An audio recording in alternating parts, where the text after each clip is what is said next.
நெல்லையப்பர் கோவிலின் ஆணி தேரோட்டத்தின் போது வடகயிறுகள் அருந்ததால் வடங்கள் மாற்றப்பட்டு சுமார் 1 மணி நேர கால தாமதத்துக்கு பின்பு தேரோட்டம் தொடங்கியது.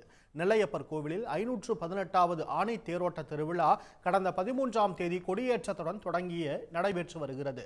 விழா நாட்களில் தினமும் காலை மாலை இரவு சுவாமி மற்றும் அம்பாள் வாகனங்களில் ரத வீதி உலாவும் நடைபெறுகிறது. விழாவின் முக்கிய நிகழ்ச்சியான ஆணி தேரோட்டத்தை முன்னிட்டு அதிகாலை 3 மணிக்கு சுவாமி அம்பாள் தேரில் எழுந்தருளினர். காலையில் பஞ்சவாத்தியங்கள் முழங்க நெல்லை மாவட்ட ஆட்சியர் கார்த்திகேயன், மேயர் சரவணன், நெல்லை மாவட்ட MP ராபர்ட் புரூஸ் உள்ளிட்ட முக்கிய பிரமுகர்கள் தேரை வடம் பிடித்து இழுத்து தேரோட்டத்தை தொடங்கி வைத்தனர். சிறிது நேரத்தில் தேரின் 3 வடங்கள் அருந்ததினால் சுமார் 1 மணி நேர கால தாமதத்துக்கு பின்பு தேரோட்டம் தொடங்கியது.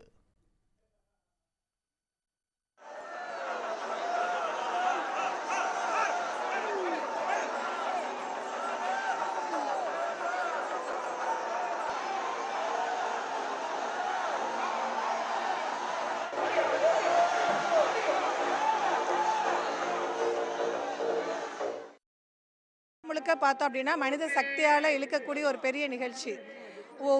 ஊர் கூடி ஒன்றுபட்டால் அப்படிங்கிற மாதிரி ஊர் மக்கள் எல்லாரும் ஒன்றாக சேர்ந்து இந்த தேர் வடத்தை பிடித்து இழுக்கும் போது அப்படின்னா அந்த தேர் அசைந்து அசைந்து வருகின்ற அழகை பார்ப்பதற்கே காண கண்கோடி வேணும். இந்த ஊர்லேயே தான் வந்திருக்கோம் தேர் இழுக்கிறதுக்காண்டி.